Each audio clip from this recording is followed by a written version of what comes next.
Hello, welcome to today's video. Today I'm gonna talk about ORM or Object Relational Mapping, what it is, what is the pros and cons of using it in your project, and lastly I will show you it in action. Let's go. Welcome back to my channel. In today's video I'm gonna talk about Object Relational Mapping. I'm a software engineer for the past 8 years. In all these years, in the beginning, I became familiar with what is object-oriented programming. And very soon after that, I became familiar with ORM or Object Relational Mapping. Let me say it in short that it will help you to have a uniform set of code in your project. In most of the cases, ORM is a library that you add to your project. It helps you to access relational databases. Most of the time, ORM are working with the relational databases. You might ask, what is a relational database? So databases in general, they will be divided into different categories: relational databases and non-relational databases. So in short, I can say that relational databases are like Excel files with the tables, and they have columns and they have rows. Each table has its very specific set of columns which cannot be changed, and most of the time each column has their own format of what kind of data it can accept. So some of the big names in these areas for relational databases are MySQL, SQL, and PostgreSQL. Most of the modern application or application in general from very old times, they all have databases. So in general, most of the application, they are relying on a database for storing data and retrieving data. So these applications, most of the time, they are doing 4 different operations to access database. So one of them is create an entry, update an entry, read an entry, and delete an entry. And in short, we call it CRUD, which stands for create, read, update, and delete. So now just imagine that you have a relational database like SQL, and you would like to run one of these operations on the database to get some data back or do some other works. For this, you need to write a specific SQL scripts. Learning SQL is kind of learning a new language. It has its own set of rules and how you can access database and what kind of operation you can do. Imagine your application has been written on one of the object-oriented programming languages like Python, Java, or PHP. So imagine one of your classes wants to access the database. It needs to pass a SQL script to the database to get the data back. In the middle of your class, there is a string that has the SQL script in the middle of it, which it won't be really beautiful to check a code that it's written, for example, in Java, and then in the middle of it you have another language like, for example, SQL. And also, as you need to learn a new set of rules for the SQL script, it's like learning 2 new languages. Whenever you're passing different data or variables to your SQL script so it can get the data or do some operation on the database, you need to make sure that these data are filtered out and they don't have any error in them. But talking about SQL injection and how to prevent it is another story for another time. Right now we just want to focus on SQL inside of your object-oriented classes. As you see, there are different issues when you're having database scripts or queries inside of your codes. One of the ways to avoid all this is to use Object Relational Mapping. So ORM is a library that it will be added to your project, and in this library it has different classes that it will help you access database by using only object-oriented classes. So in most cases, each table will be represented by a model or a class in ORM. Instead of writing a query to get the data back, you will just access one of the methods from that class and get the data back in a format that it's mostly relatable to your project. This way you don't need to write SQL queries or in general any database queries and scripts inside of your code. Let's go back to my example of having a weblog application. In this one, in the web application, when you want to get one of the blogs out of the database, you need to write a select with the different attributes of the weblog that you want to get from the database, and then say that from which table, and then you can filter it out. For example, you say that by this ID. But very simpler cases would be that that table, which is a blog table, it has a class that is created by ORM, and you just access that class and access one of the methods to get by ID. So this way you would just say blog get by ID, you give it the ID, and then it will give you back a set of data. Most of the time it will give you back a class with all the data that you need. So in the background, The ORM, what it does, it will create a SQL query for you and it will access the database and it will get the data back. ORM is not a magical tool that it will connect to the database in any other way. It still uses the simple queries that you would write yourself, but it will do it itself and it will run some filters and some different functions that make sure that everything is in order and it won't be any issue to get the data back. When you're adding an ORM into your project, in the beginning you need to configure the library. You need to configure how it can connect to the database, what are the database credentials, and also how it needs to represent each table and how you can get the data back. As I said before, most of the times each table will be represented by a class. These classes for each table, they have some basic functionality that the database can have. But if you would like to run some specific queries that those functions or methods of the class does not support, you can write it yourself and you can add it as a custom method to your class. But out of the box, most of the ORM libraries, they are ready to go and they have the basic functionality to access a database and run those basic 4 operations that I mentioned in the beginning of the video: create, read, update, and delete. So in general, ORM can increase the security of your project and also help you to have a uniform code base, and it will handle all the interaction that you need to do with the database by just using classes and methods like an object-oriented programming. But on the other side, ORM has some cons as well. Sometimes when you are configuring and adding a new ORM to your project, it will take lots of time in the beginning just to configure the ORM and make sure that it works as you need it. The second issue is that because you are adding a new layer between your communication with your database, you're increasing the time that each queries need to run. So your application will be a little bit slower than what it was before. Especially when the query is getting very complicated, the ORM most of the time they are really slow on getting the data back. What I mean by slow is that slower than what it was before, but for us it might be a millisecond different. In some cases, it would be much easier in your application to write an database query to get the data back instead of using the ORM. For this reason, most of the ORM have this possibility that you can also give them a string of the query and they will perform it for you. But for some ORM, it's not easy to give you the raw queries to get the data back. But in my opinion, these issues are not so big that it wouldn't be beneficial to use ORM over the normal writing raw queries in your application. Today's hardware on most of the hosting platforms are so powerful that these milliseconds and microseconds that you are losing, it's not that much, and there is so many ways to optimize your database and your queries and your classes to avoid a decrease in your performance. If you like me to tell you how to optimize your database, please comment down below and I will do it in another video. Now, depending on the language that your project has built on, there are different choices for the ORM that can be used. You can search on Google to find out which ORM will be suited most for the application that you are doing. But if you are developing in Java, 2 of the top popular ORM are Hibernate and JOQ. And if you are using Python, SQL Alchemy and Django are 2 best choices. And lastly, for example, for PHP, I know that the Doctrine is a very good ORM, and if you are using PHP framework Laravel, it has its own ORM called Eloquent. If this information was useful to you, please like and subscribe and press the bell notification so you will be notified whenever I'm uploading similar videos. Lastly, if there is any other subject regarding development that you would like me to cover, please write down in the comments. Now it's time to jump on my laptop and I will show you how to use the ORM in action.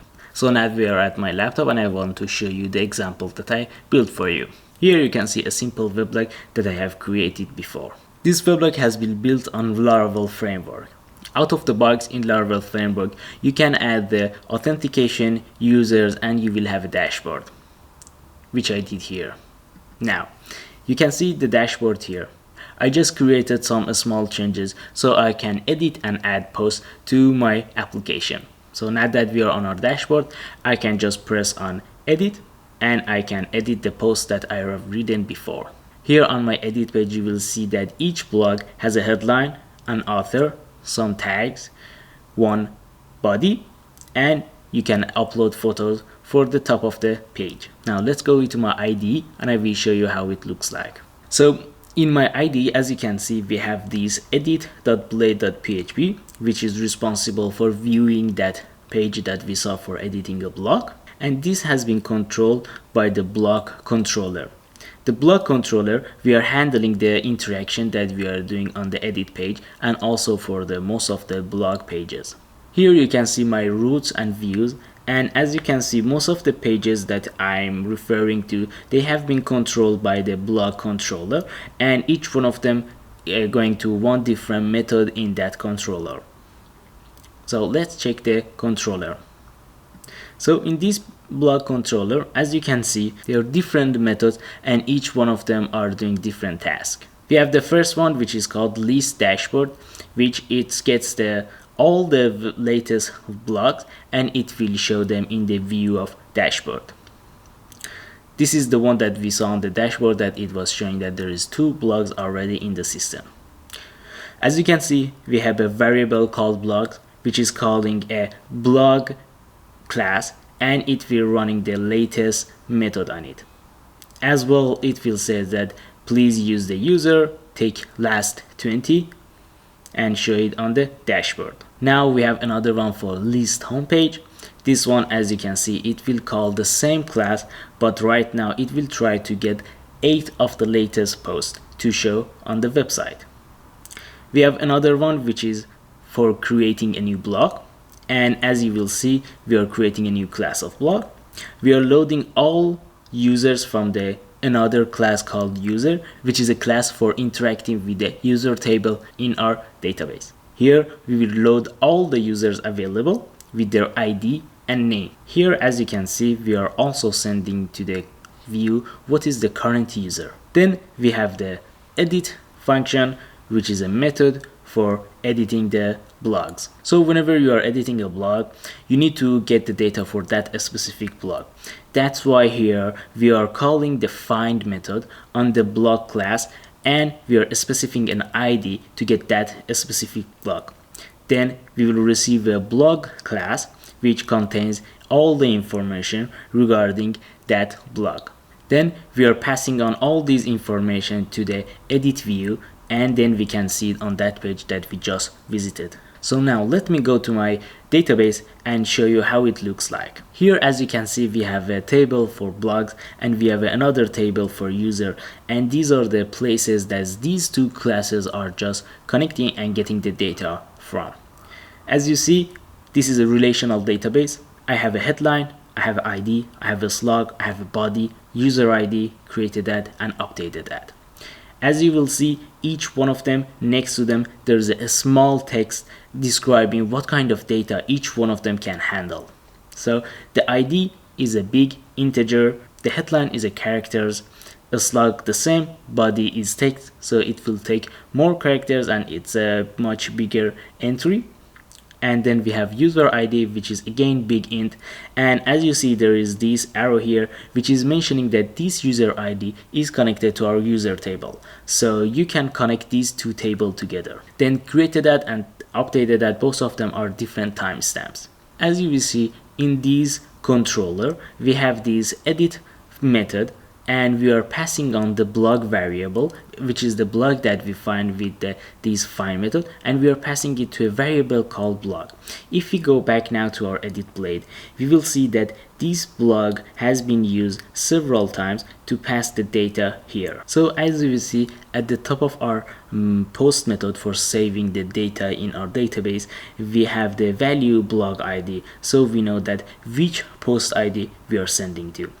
Then we have the headline, and we are calling it again blog headline, and so on.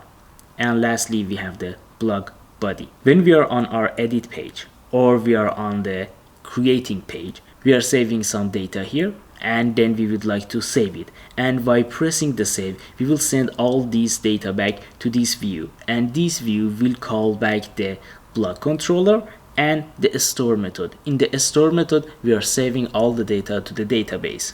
One of the advantages of the using Eloquent or ORM in this case is that there is a validation method in Laravel that can help us to make sure that all the data we would like to pass to the database, they have the same format as what we need.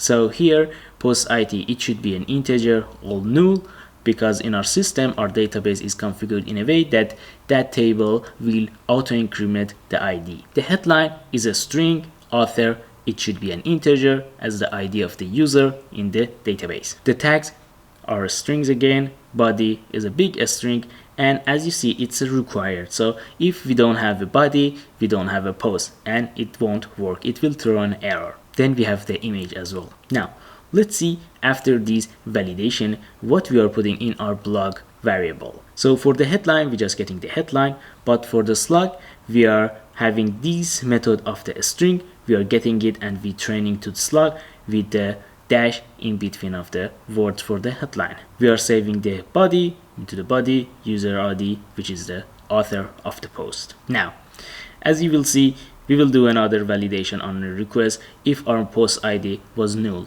So now in this case we would like to know if we need to create a new entry, or was this one a blog that have been added before and we just update it. So here we will check if there is a post ID related to the blog or not. If there is no post ID or it has the value of null, so we know that it's a new blog and we need to create a new entry in our database.